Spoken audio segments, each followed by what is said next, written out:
자, 2012년 10월 14일입니다. 반갑습니다, 여러분. 지난주 연합예배 끝나고 나서 윌링턴 피자에 가서 함께 점심도 나눠 먹었는데요. 오셨던 분들이 다 가시지 못했어요. 다 가셨으면 좋을 텐데 다음에 또 기회가 있을 것 같습니다. 그리고 보시는 대로 머리를 잘랐습니다. 이렇게 2년 넘게 걸렸어요. 지난번 머리 잘랐던 것이 2010년 5월이더라고요. 교회 홈페이지 보니까 나와 있어요. 기록에 남잖아요. 모든 것이 다 기록에 남습니다. 그래서 잘 살아야 돼요. 거짓말하면 큰일 납니다. 이번에 보니까 그 이름 제가 여기 써왔어요. 추재엽이라고 하는 사람이 있답니다. 서울시 양천구 구청장이라고 해요. 그런데 이 사람이 85년도 그 전두환 때 보안사에 있으면서 제일교포 간첩단 사건 만들려고 제일교포들 붙잡으라고 고문을 했던 모양이에요. 너 고문했지? 그랬더니 오리발 싹 밀고 안 했다 그러고 나서 구청장을 했습니다. 당선이 돼서 지금 구청장을 하고 있는데 결국은 걸렸죠. 그래서 법정은 구속되고 말았어요. 성서에는 이런 말이 있더라고요. 감추인 것이 드러나지 않을 것이 없고 숨긴 것이 알려지지 않을 것이 없다. 이러므로 너희가 어두운 데서 말한 모든 것은 광명한 데서 들리고 너희가 골방에서 귀에 대고 말한 것이 지붕 위에서 전파되리라. 이런 얘기가 있어요. 참 좋은 말입니다. 그래서 부산 초원복집 사건도 들통이 났죠. 그렇죠? 초원복집 안에서 소근소근 이야기했지만 문제는 광명한 데서 들리고 지붕 위에서 전파된다 하더라도 우리가 남이가 이거 버리고 그냥 끝나버린다는 거예요. 앞으로는 그러지 맙시다. 그래도 드러납니다. 그래서 잘 살아야 합니다. 여하튼간에 2년 5개월 걸렸어요. 지난번에는 9인치에서 잘랐고 이번엔 13인치, 다음 목표는 15인치인데 될런지 안 될런지 그건 모르겠습니다. 머리를 기르면요 여러 가지 불편한 점들이 있어요. 먼저 샴푸 값이 많이 듭니다. 두 번째로는요 샤워하는데 물이 많이 들어요. 그 대신 머리를 길러보면요 머리 긴 사람의 입장을 이해할 수 있게 됩니다. 그래서 왜 아내가 샤워를 하는데 제가 이렇게 시간이 오래 걸리는가 하는 걸 알 수 있고요. 또 한 가지 이런 것도 있어요. 머리를 자르지 않으면 이발 비용을 아낄 수 있습니다. 2년 5개월 이발 비용 꽤 되죠. 돈 많이 아낄 수 있고요. 또 확 자르고 나서 얻는 기쁨도 있습니다. 해보십시오. 우리는 흔히 이런 말을 해요. 나 먹고 살기도 헉헉거리는데 남에게 줄 게 뭐가 있느냐. 다시 말해서 내가 가진 게 없는데 어떻게 남에게 주겠느냐 이런 이야기를 합니다. 물론 가진 것이라고 하는 그 말을 소유나 재물이라고 본다고 하면요 본性인간이라고 하는 것이 그렇잖아요. 끝없는 욕망 아무리 가져도 끝이 없어요. 그렇기 때문에 내가 이제 충분하다 그래서 남에게 줄 수 있다라고 하는 그런 때는 오지 않을 겁니다. 하지만 시간은 어떻습니까 여러분? 시간이라고 하는 이건 어때요? 운전면허 취득할 때 오건 도너 사인하는 거 있죠? 장기기증 그건 어떻습니까? 재미있는 일이 저한테 한 번 있었어요. 한국에 있을 때. 한국도 운전면허에 장기기증 하지 않습니까? 그래서 한국에 있을 때 운전면허에 장기기증 사인을 했었는데요. 한 번은 그 서울 강변도로 1차선으로 승합차를 몰고 가다 걸렸습니다. 경찰한테. 경찰이 딱 숨어있다가 딱 잡더라고요. 한국은 1차선으로 승합차가 못 가죠. 그래서 딱 걸렸어요. 운전면허증 주니까 이 경찰이 이렇게 딱 봤는데 거기에 장기기증이라고 돼 있어요. 그러니까 저한테 물어보는 거예요. 이 사람 아마 살아있을 때 떼어주는 걸 생각했던 거예요. 그래가지고는 뭐라고 얘기를 하는가 하면 이거 하면 아프지 않아요? 그러더라고요. 저는 솔직하게 얘기를 했죠. 안 아파요. 그랬더니 이 사람이 굉장히 치근한 표정으로 그 눈빛으로 저를 한참 이렇게 쳐다보더니 주면서 그냥 가세요. 그러더라고요. 장기기증의 이득입니다. 이건 어떻습니까? 지식이라고 하는 것. 우리가 가지고 있는 지식. 이것도 우리가 가진 거죠. 사랑은 어떻습니까? 우리가 가지고 있는 사랑.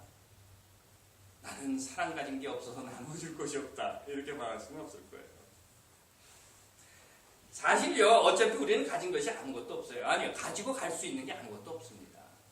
다만 이 땅에서 사는 동안에, 생명이 있는 동안에 사용하는 것 뿐이죠. 움켜쥔다고 해서 내가 가지고 갈 수 있는 것도 아닌데, 좀 이렇게 주면 어떨까요? 어떻게 하는 것이 잘 주는 것이냐? 이런 질문을 하시는 분들도 있습니다. 그러면 보통은 이렇게 이야기하죠. 여러분들이 가지고 계신 모든 것이 다 하나님의 것입니다. 그러니 교회 모두 바치시면 됩니다. 그렇죠? 집도 팔고 자동차도 팔고 은행에 있는 거 다 가지고 오셔서 교회에다 쫙 바치시면 됩니다. 아닌 거 아시죠? 여러분들이 알아서 사용하십시오. 여러분들이 알아서 세상에서 잘 쓰십시오. 아니, 잘 주십시오. 기도할게요. 하나님, 우리 것은 하나도 없습니다. 나누어 줄 수 있는 우리들이 되게 하옵소서. 아멘. 이미 뉴스를 보신 분들도 계실 거예요. 지난 9월에 하버드 세미너리에 있는 캐런 킹이라고 하는 신학자가 아주 작은 파피루스 쪼가리 하나를 이렇게 들고 나와서 발표를 했어요. 그 파피루스 크기가 보통 크레딧 카드 정도 크기라고 합니다. 저도 직접 못 봐서 모르겠는데 한 요만한 거예요. 이게 파피루스라고 하는 건데요. 고대 이집트에서 만들어진 종입니다. 종이라고 하니까 오늘 우리가 사용하는 이런 펄프 뽑아가지고 만든 이런 종이라고 생각이 되는데요. 하긴 뭐 이 파피루스라고 하는 것이 이 종이의 시조가 되는 거죠. 이집트 나일 강변에서 자라는 갈대입니다. 그래서 그 갈대 이름을 사이프러스 파피루스라고 하는데 이 갈대 잎을 가지고 만든 종이에요. 그리고 그 종이 위에다가 고무나무의 그 고무 있지 않습니까? 그것하고 숯을 갈아서 시커멓게 만들어서 그걸로 이제 글씨를 쓰는 거예요.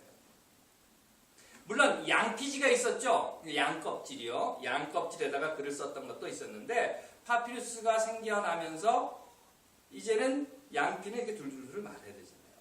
이런 종이가 가능해졌죠. 그래서 책 형태의 코덱스가 만들어지게 되었고 더 많은 양을 만들 수 있게 되었고 더 많은 문서를 저장할 수 있게 되었다는 겁니다. 그 덕에 오늘 우리가 가지고 있는 모든 신약성서에 아니 거의 모든 신약성서의 사본은요. 특히나 소문자 사본이라고 합니다. 대문자 사본이 있는데 대문자 사본은 양피지에 쓴 거고요. 소문자 사본은 다 파피루스에 쓰여진 것이고 그리고 기록되어서 보관되어 있는 겁니다.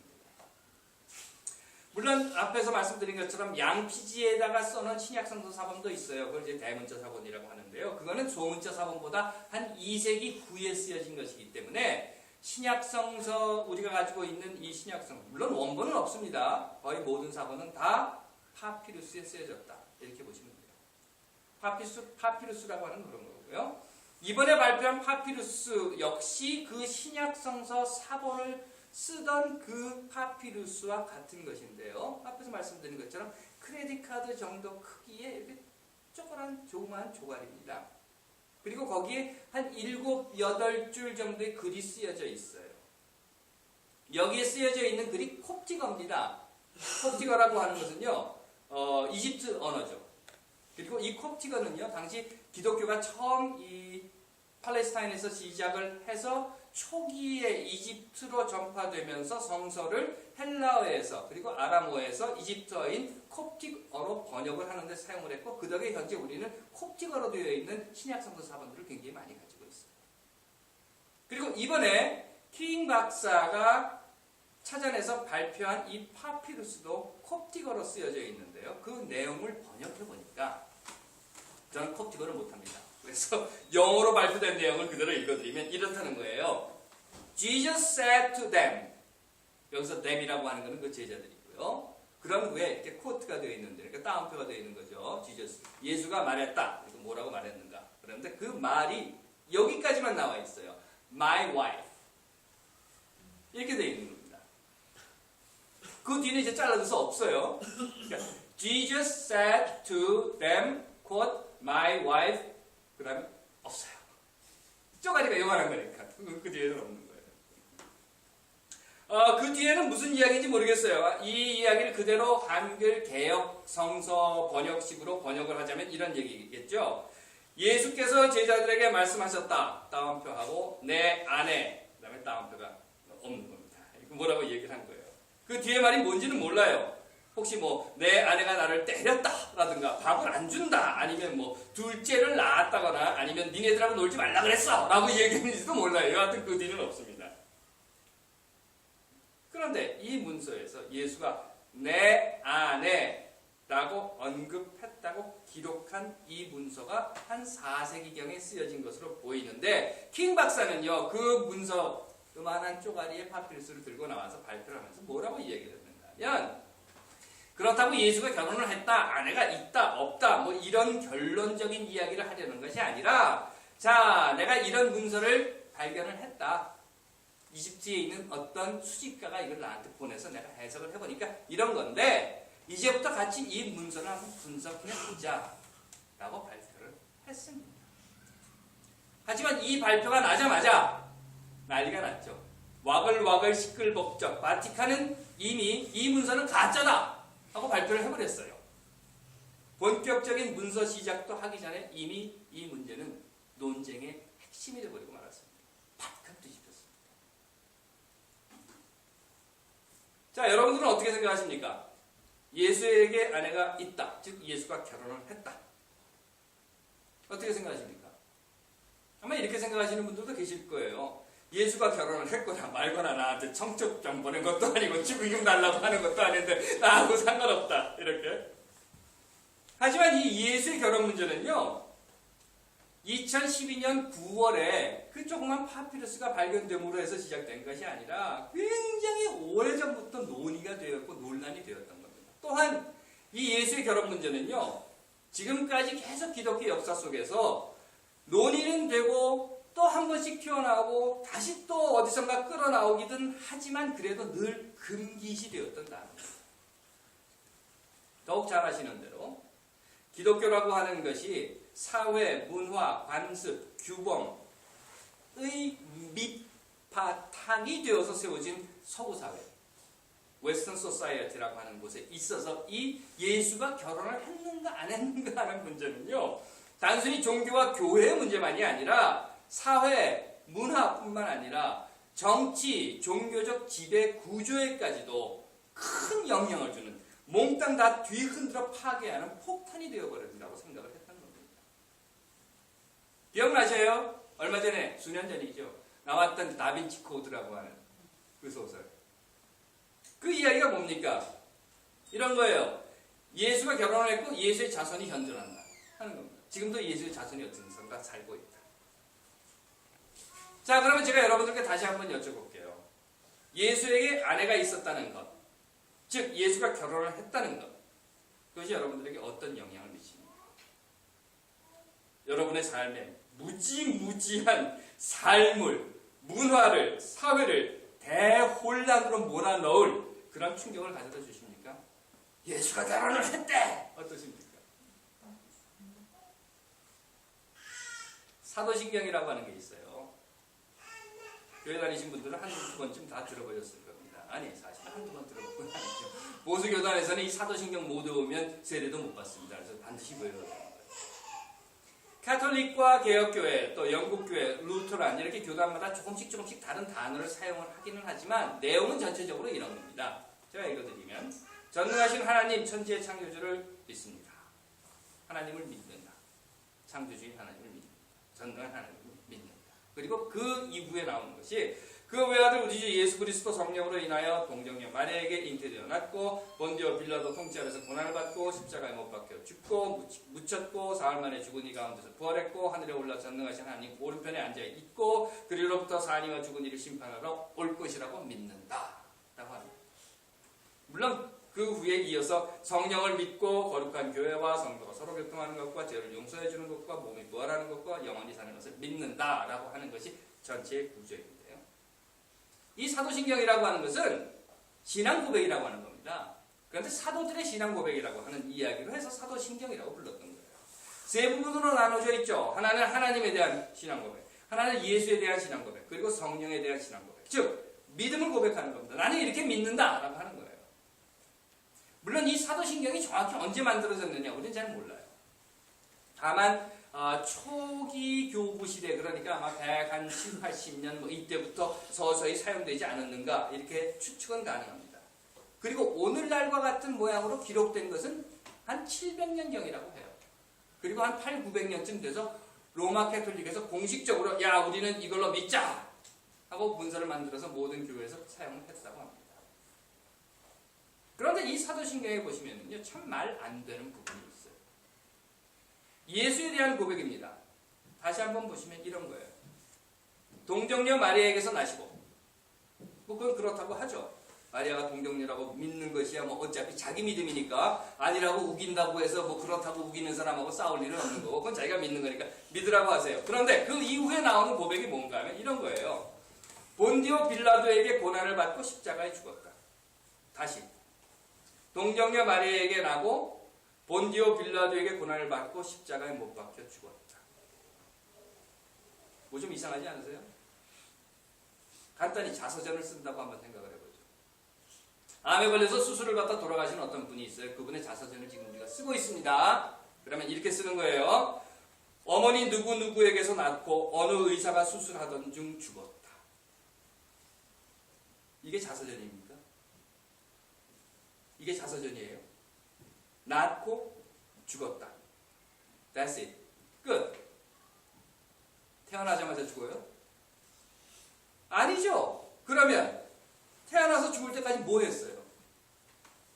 어머니 누구누구에게서 태어났고 암이 걸려 수술을 하다가 어느 의사의 집도 중에 죽었다. 그럼 그 중간에 뭐 했는지? 사도신경이 지금 그러고 있는 거예요. 동정녀 마리아에게서 태어나고 성령으로 잉태해서 동정녀 마리아에게서 태어나고 본디오 빌라도에게 고난을 받아 십자가에 못 박혀 죽었다. 그러면 태어나고 죽을 때까지 예수는 뭐예요? 뭐 했어요? 예수의 삶이라고 하는 것이 사도신경에는 없는 겁니다. 삶이 없어져 버렸어요. 예수의 삶이라고 하는 것이.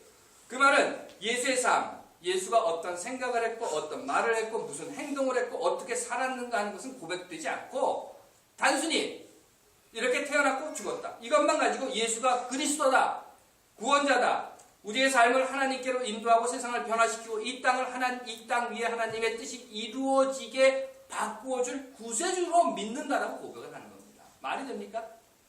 어떻게 생각하세요? 물론 그 후에 부활했고 하늘에 올라가서 하나님 오른편에 앉아있고 여러분들 뭐하나 그리고 내려보고 있다가 말 안 듣는 놈 있으면 나중에 내려와서 혼내줄 것이다 이런 말이 있기는 하지만 그 말은요 오늘 우리의 삶이 아니라 다시 말해서 그렇습니다. 예수가 그리스도입니다. 구세주입니다. 구원자입니다. 그러면 어떡하라고요? 그러니 어떡하라고요? 예수가 구세주라고 하면 그러면 오늘 여기서 나는 뭘 하라고? 하는 질문에 대한 답이 없다는 거예요. 왜? 예수가 어떻게 살았는지에 대해서 단 한 줄도 이야기하지 않아요. 기억나십니까? 오래전에 있었던 노래예요. 나 어떡해. 그거예요 지금. 이 사도신경을 보고 있으면 바로 그 노래가 생각이 나요. 나 어떡해. 그러면 이제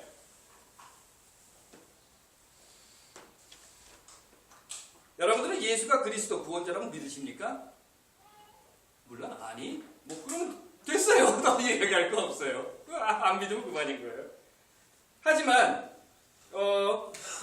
예수가 그리스도라고 믿으십니까? 라고 하는 질문에 믿는데 라고 대답을 하시는 분이 계시면 다음 질문은 왜 예수가 그리스도 구원자라고 믿으십니까? 하는 거예요.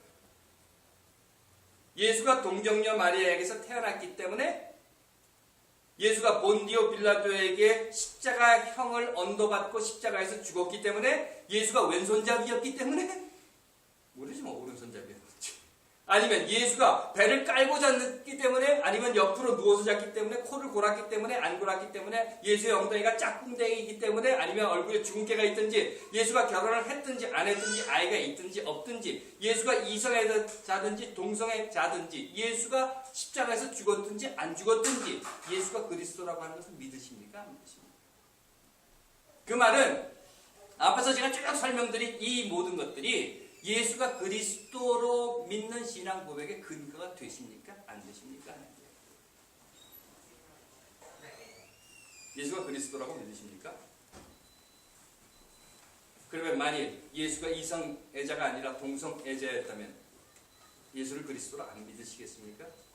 예수가 동정녀에서 낳지 않았다고 하면 그리스도가 아닙니까? 예수가 코를 골고 잤다면 그리스도가 아닙니까? 예수가 십자가에서 죽지 않았다면 그리스도를 안 믿으시겠습니까? 이렇게 대답하시는 분도 있을 거예요. 에이, 난 그러면 예수 그리스도로 안 믿어.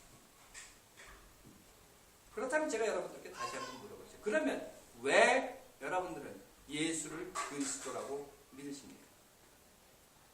무엇 때문에? 무엇에 근거해서?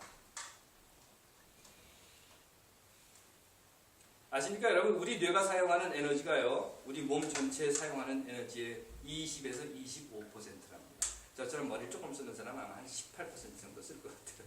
머리 많이 쓰시는 분들은 한 30% 넘게 쓰실 것 같고, 그래서 머리를 많이 쓰면 배가 금방 고파집니다. 오늘은 여기까지 하고 밥 먹죠. 머리를 너무 많이 썼으니까 다음 주에 계속하겠습니다. 기도하겠습니다.